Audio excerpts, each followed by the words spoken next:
Shalom Bapak Ibu, saudara-saudari yang dikasihi Tuhan kita Yesus Kristus. Renungan firman Tuhan pada pagi hari ini terambil dalam Kisah Para Rasul pasal 14 dengan tema Sikap Hidup Orang Percaya. Kisah Para Rasul pasal 14 menceritakan tentang bagaimana kisah perjalanan pelayanan Paulus dan Barnabas. Ketika mereka berada di Ikonium, rumah ibadat orang Yahudi adalah tempat mereka mengajar tentang Injil Kerajaan Allah. Sehingga sejumlah besar orang Yahudi dan Yunani menjadi percaya, akan tetapi apa yang mereka lakukan dalam pelayanan tentu saja tidak berjalan dengan mulus. Ada juga orang-orang Yahudi yang menolak pemberitaan mereka, memanaskan hati orang-orang yang tidak mengenal Allah dan membuat mereka gusar terhadap saudara-saudara itu.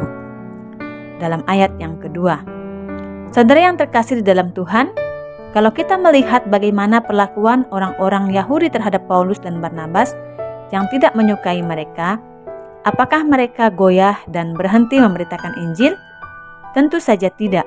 Mereka tidak menyerah dan tetap tinggal beberapa waktu di situ. Dalam ayat 3 tertulis demikian, Paulus dan Barnabas tinggal beberapa waktu lamanya di situ.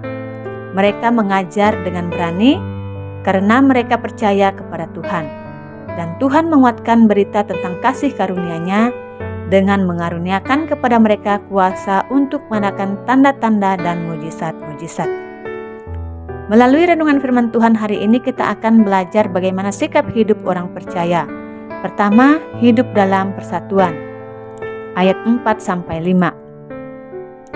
Dalam pelayanan Paulus dan Barnabas, perpecahan terjadi di Ikonium.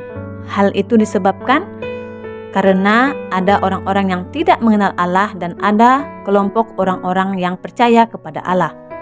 Apa yang dilakukan orang-orang yang tidak mengenal Allah dan orang-orang Yahudi?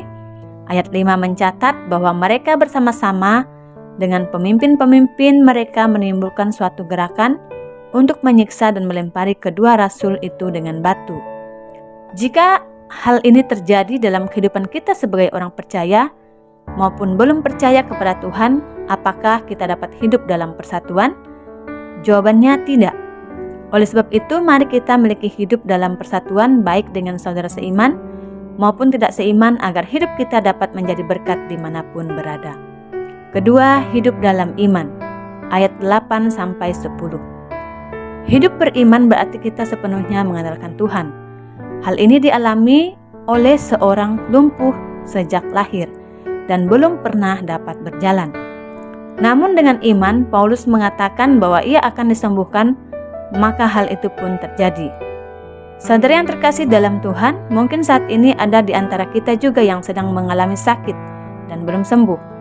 Firman Tuhan mengingatkan kita untuk tetap memiliki iman kepada Tuhan dengan sungguh-sungguh, karena mujizat Tuhan bisa menyembuhkan orang yang lumpuh. Maka mujizat yang sama juga pasti akan kita terima. Kuncinya satu, yaitu beriman kepada Tuhan, maka hal itu akan terjadi sesuai iman kita. Ketiga, hidup mempermuliakan Allah. Ayat 15-17. Ketika orang banyak yang melihat Paulus karena seorang lumpuh yang dapat berjalan, mereka beranggapan bahwa Paulus adalah dewa-dewa yang turun di tengah-tengah mereka dalam rupa-rupa manusia, sehingga mereka membawa lembu-lembu jantan dan karangan-karangan bunga ke pintu gerbang kota untuk mempersembahkan korban bersama-sama dengan orang banyak kepada rasul-rasul itu. Namun kita dapat melihat bahwa Paulus dan Barnabas tidak ingin mendapatkan pujian dan sanjungan, melainkan hidup mereka tetap mempermuliakan Allah. Ayat 15 menuliskan, "Hai kamu sekalian, mengapa kamu berbuat demikian? Kami ini adalah manusia biasa sama seperti kamu.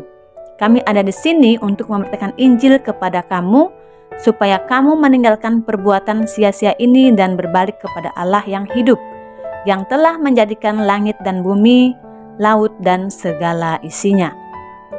Saudara yang terkasih dalam Tuhan, sikap hidup orang percaya yang dimiliki Paulus dan Barnabas merupakan sikap hidup yang perlu kita teladani.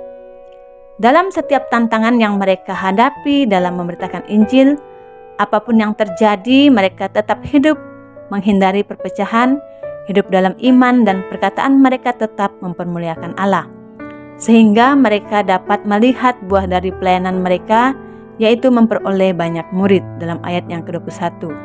Biarlah kita juga tetap menguatkan hati untuk selalu bertekun dalam iman, sekalipun hidup kita berada di zona tidak aman. Selamat beraktivitas, Tuhan Yesus memberkati.